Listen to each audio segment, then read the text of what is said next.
And I just turned around and I hauled ass out of there. I was done. I wasn't dealing with that. The hypocrisy of the cult is one of the things that turned me away the quickest. When I turned my headlights on, it turned and looked at us. And one of the things I remember the most were the eyes were glowing red. I see an orb of light. It is just circling these steps like it is waiting for me. And he begins to tell them that he saw a UFO. They're basically like, what are you talking about? That's 7 foot up on a tree, peeking around it. And that's where I saw the top of the muzzle, nose, and the eyes. As soon as I made eye contact with this thing, it felt like death. Welcome back to Tinfoil Tells. I'm your host, Brandon Wright. Tonight's episode, we're going to be joined by my guest, Harry. Harry had an experience back in 1996 with what he believes to be a Thunderbird. And we dabble into other topics, including the whole Bridgewater Triangle and the Hockomock Swamp area. Before we bring Harry on, though, if you've ever had an experience, you'd like to be on an episode of Tinfoil Tells, you can send an email, tinfoiltellspodcast@gmail.com, or you can go to the website, tinfoiltells.com, and send a message there.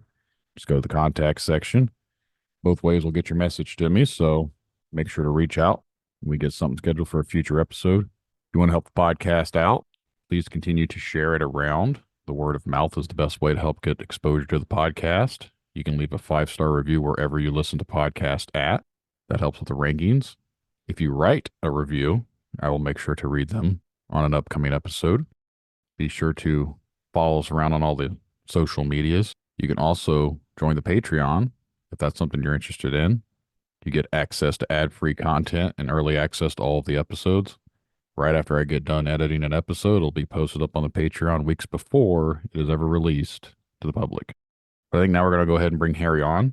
I've been looking forward to talking with him. The Thunderbird is definitely a topic that I've wanted to tackle for a long time, so I'm pretty excited to hear what happened. Hope you guys enjoyed the episode. So sit back, relax, and enjoy the show. I'd like to take this time to welcome my guest tonight, Harry. Thanks for coming on here and talking with me. Hello. How you doing? Good. Thank you for having me on. Yep, not a problem. So you're from the Massachusetts area? Yes, southeastern Massachusetts area, the Bridgewater Triangle area. Nice. I've recently had someone else on here that talked about that area, and then I have an episode that's coming out tomorrow that's about the Puckwudgies from the Hockomock Swamp. It's definitely a topic that I've been looking into and trying to get more information on. It just seems like there's a lot of activity going on out that way. When I'd reached out looking for a guest or whatever for that area, you'd mentioned something about having some experiences or whatever. So you want to dive into them, you can. Sure, absolutely. My sighting happened in 1996. I was 14 years old. And over the years in the Bridgewater Triangle, there's been Thunderbird sightings. I know in the late 80s, 2 young boys ventured through the Hockomock and they spotted a Birdman type creature. And I actually know someone who used to live in the city of Brockton, where I live, who's actually seen one in the late 80s. So that's 2 reports. But the Thunderbird sightings are very common. Like I said, in 1996 in Brockton, Massachusetts, me and a childhood friend of mine, Troy, we used to ride our bikes, on the western side of Brockton. One of the particular areas that we loved to venture down was behind Brockton High School. There used to be quad trails over there. They're all filled in now. However, one day we were riding our bikes through the quad trails, and for some reason we got off our bikes. I forget why, and we were talking, and my friend looks up in the sky, and I could see in his face, he sees something. He looks, I could see the fear in his face, and he runs off and hides into the tall grass. And I'm thinking, what is he seeing? And as I turned around, the tall grass was blowing like crazy. All the branches were blowing like crazy. And you could hear the sounds of what sounds like a car driving on all 4 flat tires. So when I completely turned around, about 3 stories up in the sky, heading from the Belmont Street area towards me, was this huge, humongous bird. And each wingspan was probably the size of an old 1978 Lincoln Town Car.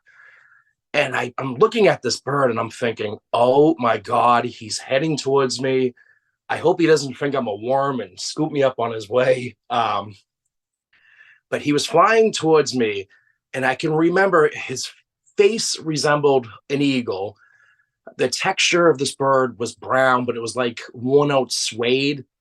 And for some reason, this creature looked old. Like he had like patches of brown texture on him. You could actually see cobwebs in his lower torso with like some debris, twigs caught in the cobwebs. So you know that he was crashing through the trees.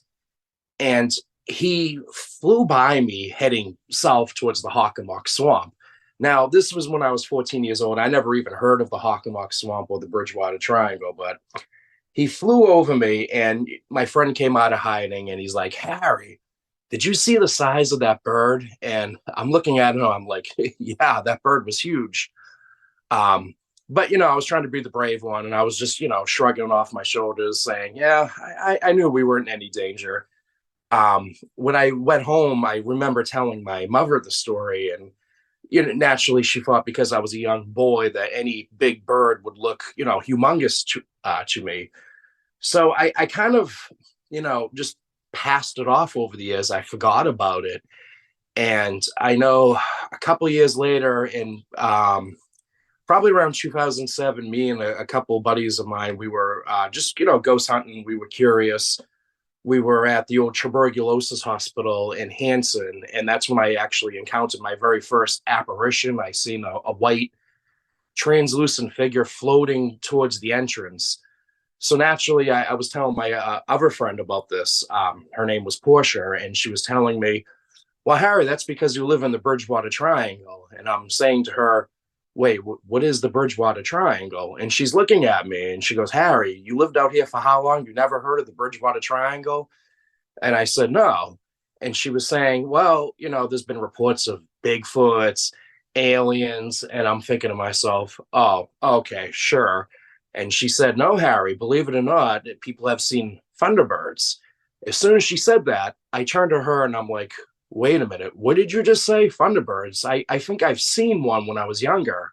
And she told me a lot of people have. So ever since then, I went home and I started researching the Bridgewater Triangle. I had like an interest in this region after that, after basically my experience with this cryptid.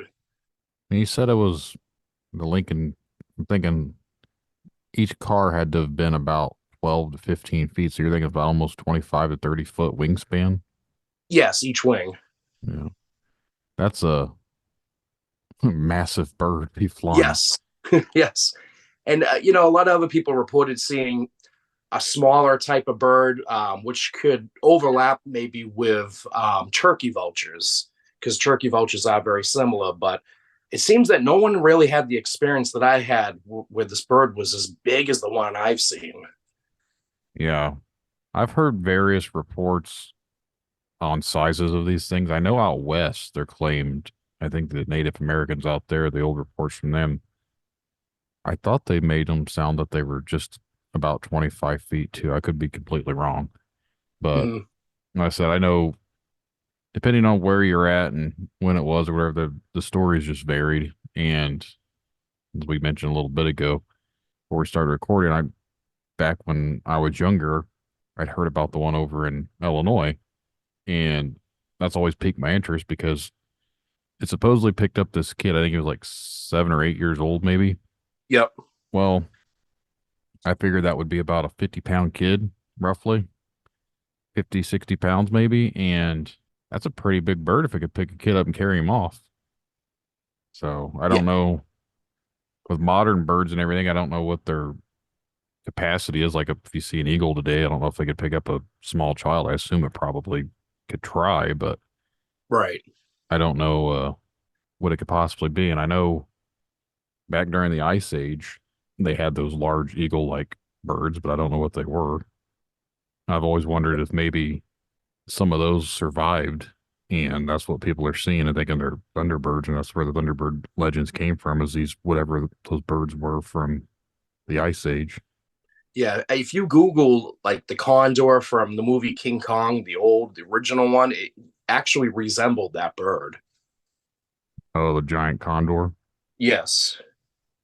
No, I don't know. It's been a while since I've watched it. I don't know a whole lot about predatory birds or birds of prey or anything else. I know where I live now, we have an actual mating eagle's nest just a couple miles from here. They've been there for the last 3.5 years that I'm aware of. So it's kind of cool that we see eagles every once in a while. I've seen it out in the backyard looking at my chickens not too long ago. I was like, well, Mhm. hopefully it doesn't swoop in and take one of them.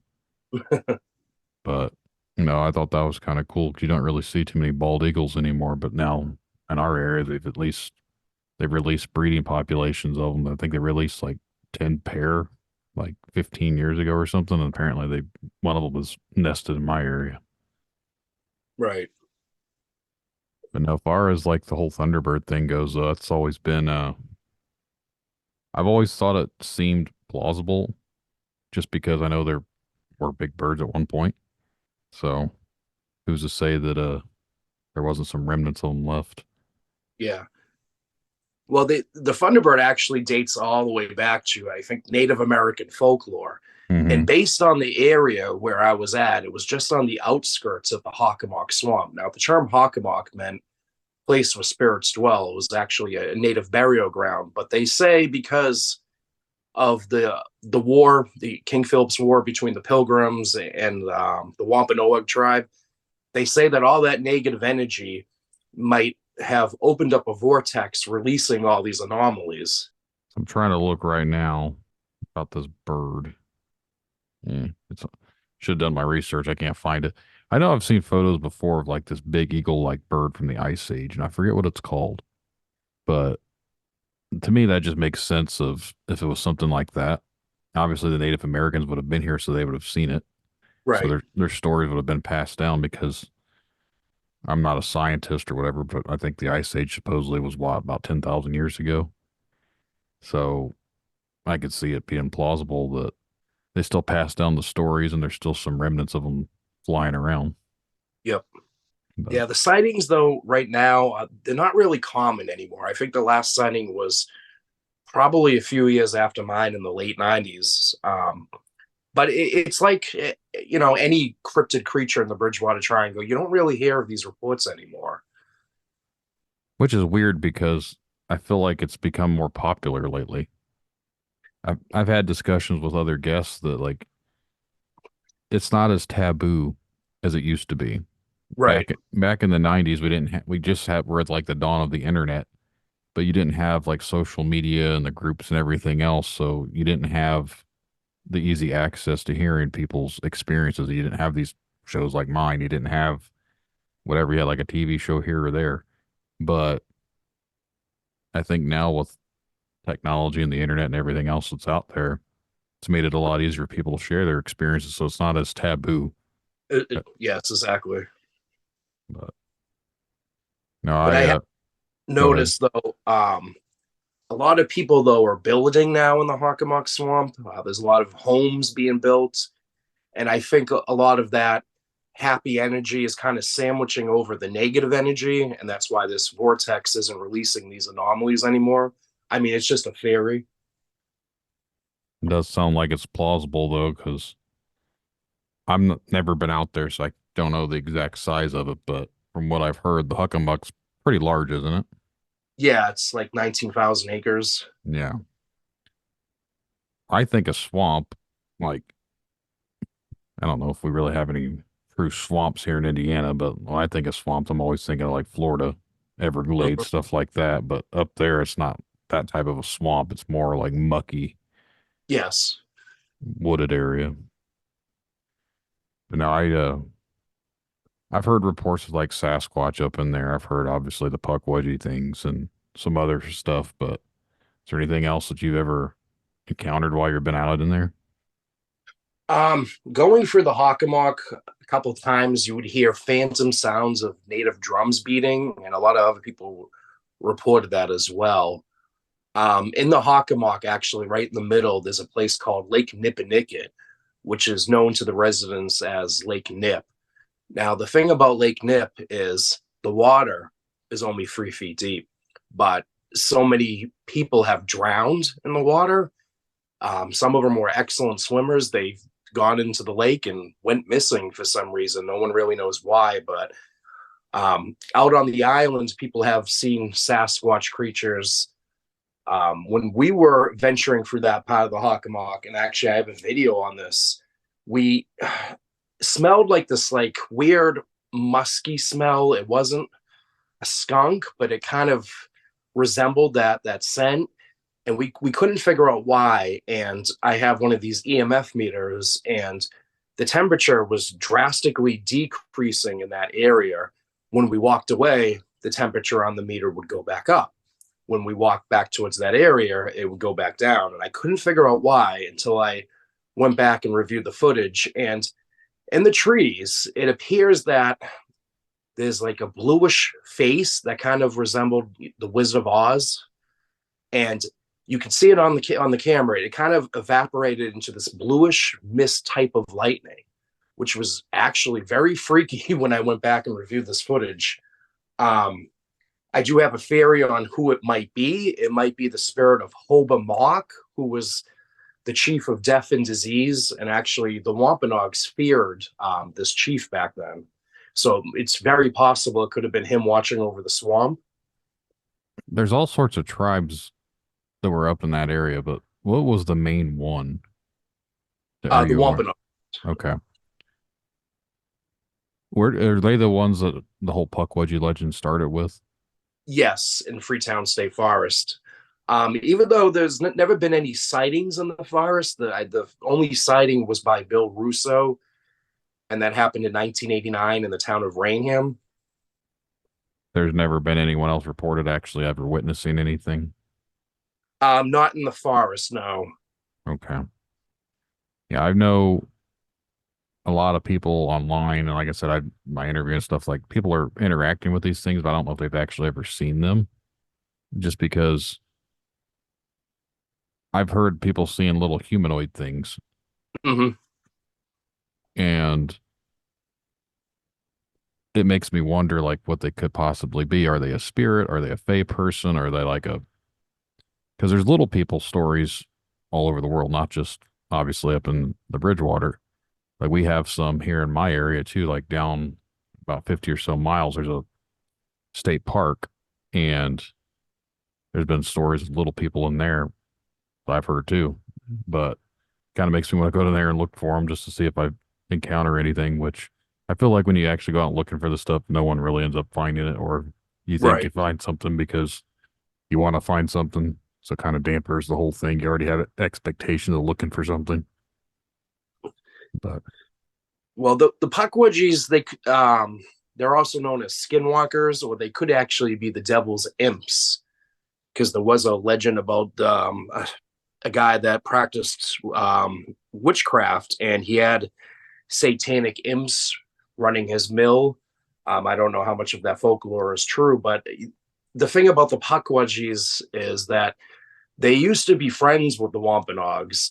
However, they were known as kluts. They got in the way. So the Wampanoags kind of outcasted them, and it made these Pukwudgies very angry.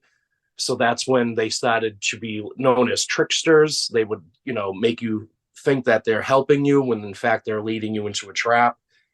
And it was said that, and this is a part of Native American folklore, it was said that the Wampanoags were actually terrified of these creatures. So they went to the creator god, who was a giant, and his name was Mawshop. And they asked Mawshop, can you help us? Can you deal with these Pukwudgie creatures that you created? And it was said that Mawshop would actually pick up these Pukwudgies and shake them until they lose consciousness, and he would toss them all around New England. Now, the one version of the story states that the Pukwudgies came back strong and shot down Mawshop with their poisonous spears. The other version states that Marshop actually defeated the Pukwudgies and then went off somewhere to die by being, because he was wounded in battle. Whatever the case may be, though, it's interesting that Marshop disappeared from Native American folklore right after, regardless of what ending you might believe. Mm-hmm. Yeah. There's all sorts of different things. And like when it comes to folklore and the stories and everything else, I think it kind of gets hard to track down exactly Right. what happened. Like Native American stories, even throughout here, like there's all sorts of different tales of something. They call them different things. But clearly they're seeing something because how did all these stories get passed down and like they Right. spread across the country? You know what I mean? Like there's stories of little people here. There's stories about there, even like with Sasquatch, the hairy man, like throughout the whole world, there's stories of these things. So it's like, why were we all just like, why were the native people just making up stories and it spread across the whole world back when Right. there was no way of communicating? They had to have been seeing something. But that's just my own thought process on it. I'm not really 100% sure of anything. I'm just, like I said, I'm just a guy with a microphone. I don't know anything. But have you ever had any, like your own personal paranormal encounter stuff out there? Not in the Freetown. Like I said, just in the Hockomock and at the old tuberculosis hospital when I seen that apparition. It was like in a white translucent like type of mist, and it was like in the shape of a person. It was floating towards the main entrance, and that was my very first time I've actually ever seen in something ghostly. Um, so that and the Thunderbird encounters what inspired me to get out there and put the boots to the ground, start investigating. How often do you go out and investigate? Usually about twice a month. Do you go out by yourself or do you have a group with you or how do you No, do it? we usually go out, sometimes the four of us, the three of us, sometimes the two of us. Any of the people you've been out with ever had any of their own experiences while they've been out there? One of the guys that investigates with me was with me at the time at the tuberculosis hospital, so that kind of sparked his interest as well. One of the older guys had his personal experience when he was a kid. He's witnessed a childlike apparition who told him that he was going to drop the chandelier on his abusive father. And believe it or not, he said the chandelier the next day did fall and almost hit his father. Hmm. The timing of that's a nice little coincidence, which I'm not one for coincidences, so Yeah. but there's a lot of stories I've heard so far that come out of there, and it's always, like I said earlier, it really piques my interest to know what's going on. I'd love to be able to go out there sometime and just soak it in. Right. But Well, I know of the Bigfoot. Back in the 70s, everyone was seeing a Sasquatch creature, and they were chasing what they thought was a bear, but they said, it's strictly impossible for bears to be out in Massachusetts. So everyone kind of passed it off as a Sasquatch. But now there actually were four bears in Massachusetts, and they're actually saying that maybe these Sasquatch creatures were bears standing on its, hind legs. I think the confusion with bears and Sasquatch, and I don't know if you're familiar with like the dogman cryptid or whatever, but a lot of people always want to say that people are mistaking bears. And I can see that to an extent, Right. but I don't think every single one is a mistaken bear. Just because I don't know of any black bear that can stand up to be almost 10 feet tall. Mm-hmm. Now, maybe a big grizzly bear or brown bear, whatever they're called, a fully grown male might be able to reach that height, but still, people know that what a bear is. And that's where I've always come back to, like, you can tell the difference between a bear or something that looks like a primate or a Right. humanoid face. Like, And even the way they claim this thing runs on 2 feet or whatever, like bears don't run like that. Yeah. I don't think a bear can run on 2 legs. I think they can walk goofily, but it doesn't mean they can take off sprinting. And then Yeah. And like I said, they thought they were chasing a bear until one of the I think it was a West Bridgewater police officer reported that the back of his cruiser was actually lifted up by some kind of hairy type like creature. yeah, that's the. I've recently talked to someone, and it's notorious when it comes to cryptids that you always see blurry photos. Yep. And I'm a skeptic at heart. I try to believe, I want to believe, and I've seen things that make me believe to an extent. But when people present evidence and all I see is blobs and like really pixelated images and like, oh, there's a face in there, I'm like, is that pareidolia or Right. Right. that's where I struggle with, and I don't want to sound like an ass to guest or anyone that wants to present evidence, but it's like for me, it's hard to distinguish what I'm looking at if it's all blurry. I can't Right. And I can't it's say not, if it's a animal or if it's just a tree.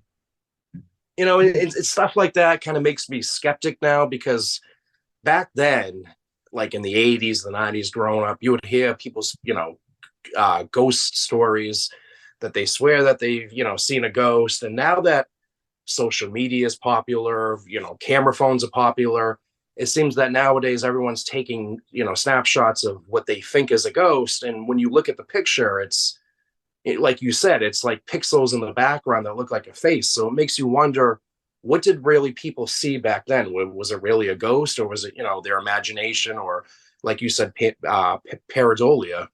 Yeah. And before we had technology the way we do,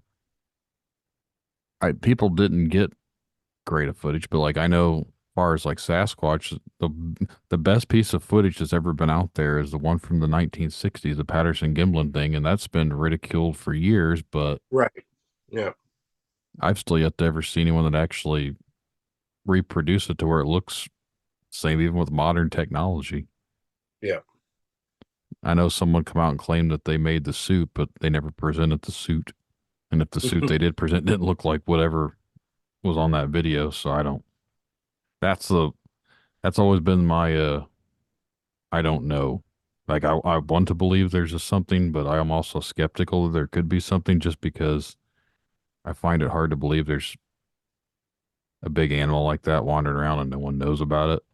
Right. But at the same time, it's like maybe they do know about it, they just don't want to talk about it. Who knows? Yeah. Well, that's the thing with the paranormal. There's always what ifs, really. I mean, like what I was explaining about the face that I saw. I mean, what if it was swamp gas in the shape of a face? A big coincidence. There's always what ifs. Mm-hmm. When you think me mentioned swamp gas, that's always the joke about the UFOs anymore because swamp gas was causing reflections for people seeing things out in space. I was like, Yeah. but no, I think a lot of paranormal instances and like cryptid sightings and everything, not to discredit anyone, but I think a lot of them could be rolled off as something else. Right.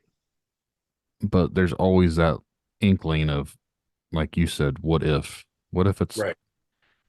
for every 100 sightings, what if one or two of them were legitimate? Right. Exactly.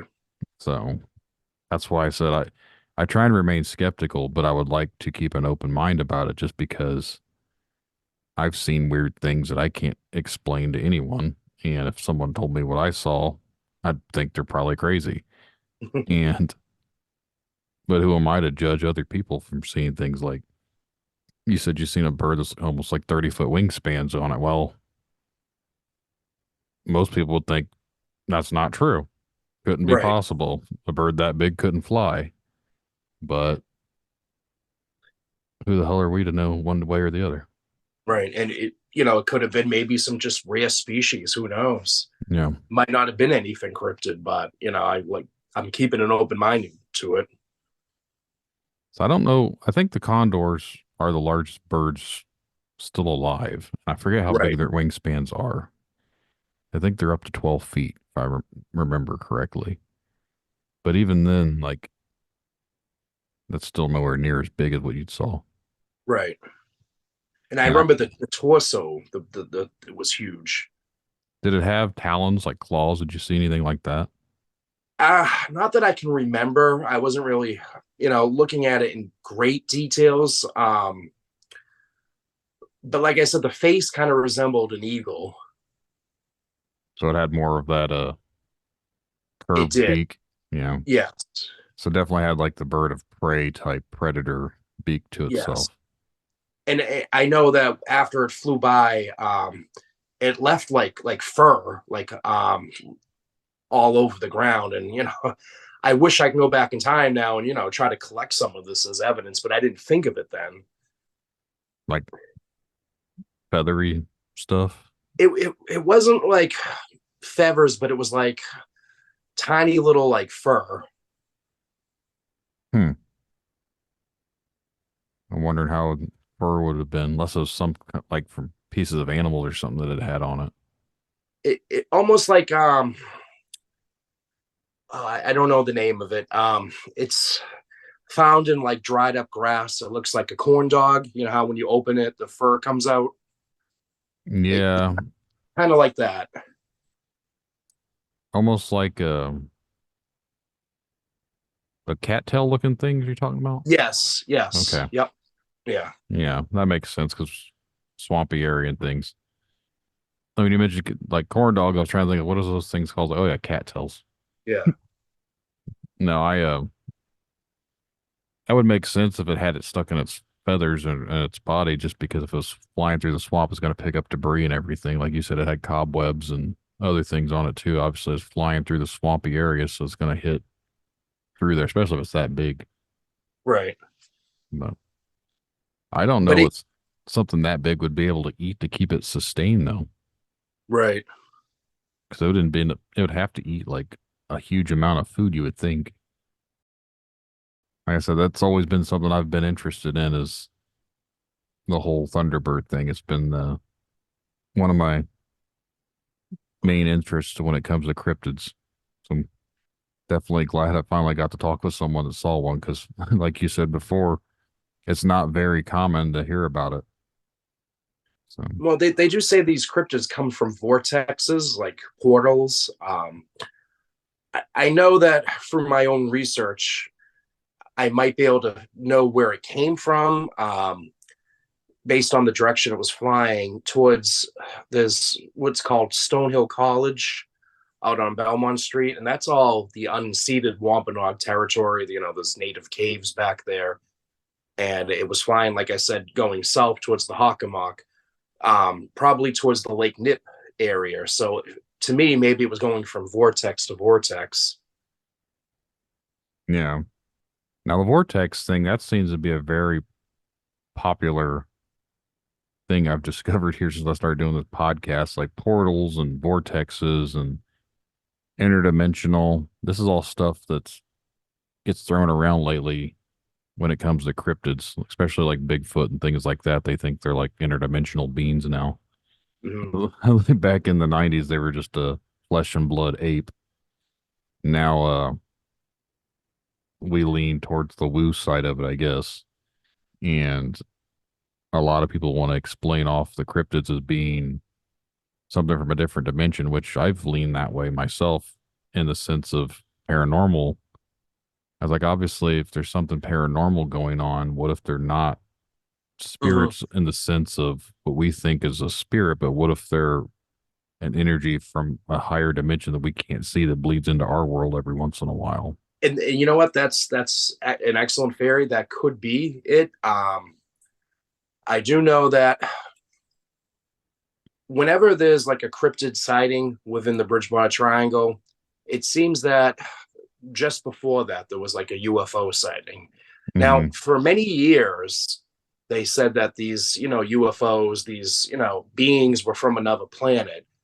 However, now it's said that what if they're us from the future, which would mean that these UFOs would actually be, time vessels, time machines. What if they're able to produce a wormhole pocket in certain key areas of the Earth for time travel? And some of these pockets now are left lingering behind, which is now releasing all these, anomalies from, their interdimensional plane. Yeah, that's a good theory too. Because whenever there is UFO reports, people have claimed that they've shifted through time. I know the very first UFO report that was documented in the United States, there was 3 men on a boat heading up the Charles River, and they seen a light darting back and forth in the sky in Boston. And right after that, they claimed that they found themselves 1 mile upstream, and they said that was, nearly impossible. I do know that when there was a UFO sighting out here on Route 24, that after somebody was driving and they claimed that they found themselves 4.5 miles up the road in Bridgewater from West Bridgewater within seconds. The UFO thing anymore is very I'm trying to think, like, I know they call them UAPs now, but even Yeah. with the UFO sightings throughout the countries and everything, obviously people are seeing something. I've seen some weird shit in the last couple of months here in my own backyard, really. And I think it's basically there's more and more of it. And I don't know if it's us, as in like humans, or what it could be, but the time travel thing, I've often wondered if what we are seeing and experience would be us coming back, but then it kind of opens up a Pandora's box. I feel like when you got the whole, we come back in time, what are we coming back in time for? And Right. you open up the whole grandfather paradox, which is a whole nother conspiracy in my own, but like maybe that would explain the whole Mandela effect thing, why people are remembering things that aren't happening. What if they came back in time? We didn't change anything that we're aware of, but maybe they stepped on a bug and that bug went somewhere, bit someone they were allergic to, and it killed that person. And like it spirals from there. Right. Like it's a weird butterfly effect, but it's something that I've kind of tossed out there as like, because there's certain things with Mandela effect that I've 100% remember, and that's apparently not true. Yeah. Yep. So that always messes with me. I was like, I know 100% fact that this is how it was, and now they're claiming it's not. I was like, there's something screwy going on. Oh yeah, I've had my personal Mandela effects before too. Yeah. So, but no, that the UFO phenomena, I feel like there's very big hot spots for UFOs, and they do somewhat go in line with where a lot of people witness Bigfoot and other hotspots for paranormal activity. So again, is this a vortex? Is this some sort of energy fields that we don't necessarily know about, but they're using those as ways to get in and out of here, or they're here harvesting that energy, or are they just attracted to that energy? I don't know. Right. But it's definitely a lot to think about when you start looking into things. Because again, that whole area, you have obviously your Puckwudgies, you had UCLA Thunderbirds, you've had a lot of paranormal experiences out there people have, and then the UFOs and the cryptid sightings. Like the Bridgewater Triangle is like a hotbed for a lot of strange activity. Right. I've heard people talk about other spots here in America. I think Sedona, Arizona is like a hot spot too. The vortex is out there for seeing UFOs and other things. It makes me wonder where else, if someone's ever documented, like mapped out like the hot spots for things and try and triangulate these areas, see where the most activity comes from. I have mapped out the areas in the Bridgewater Triangle, all the paranormal hotspots, even the ones that you don't really hear about. And I have noticed that each of these hotspots, they have these ley lines.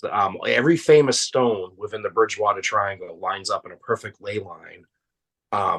But all throughout the Hockomock, we have the high T's as well, which produces an electromagnetic field, which they say ghosts, entities, apparitions channel off of. Also in Southeast Massachusetts, you have quartz crystals found in a lot of stones, which are a perfect conductor for anything paranormal. So these things combined, I think, is what's, triggering all this. Yeah, I've talked with people before that think that quartz are very much into like a conduit, almost like a Yeah. water source too. Like the energies for paranormal, like spirits or whatever, they use the quartz crystal as ways to manifest themselves. They're attracted to that quartz. Yeah. And when talking, I talked it over with Ronnie LeBlanc, and actually he seemed to know that he realized that out in Western Massachusetts, there's been a lot of like hot spots with his high teas as well. Mm-hmm. Now, I don't know of any, trying to think if there's any hot spots in my area that I'm aware of. I'll have to like do some researching, and because it's hard for me to get out in the field and do things. I'm married and got 4 kids and Yeah. full-time job, and do this podcasting thing as my hobby now at nighttime. But I've always wanted to go out and do things, but I've also been somewhat reluctant to, just because when it comes to paranormal stuff, I'm afraid to go looking for something because I don't know what I'm going to bring back with me. If that makes any sense. Yeah. Yeah. I don't know if I'm going to find anything, but it doesn't mean something's not going to find me. And then when I started doing this podcast, someone cryptically warned me from a random post I had that when I start looking into stuff like this, I need to be leery of what starts looking back. I was like, well, that's not a kind of, I don't know the proper term, not vague, but like disheartening, I guess, because you're almost like warning me not to do something because you're afraid I'm going to start making too many things come after me. Yeah. But so far, so good. I don't think I've had anything personally come after me, but who knows? But yeah, well, is there anything else you'd like to talk about? If not, we can probably wrap this one up. Yeah, that's all I can think of right now at the top of my head. Well, Harry, I appreciate you coming on here and talking with me. It's been a pleasure. And Yep. again, if you find anything interesting or anything ever happens, make sure to reach out to me and get something set up and we can talk about it. All right. I definitely will. Well, Harry, it's been a pleasure. Nice talking with you. Nice talking to you. Yep. Have a good night. You too.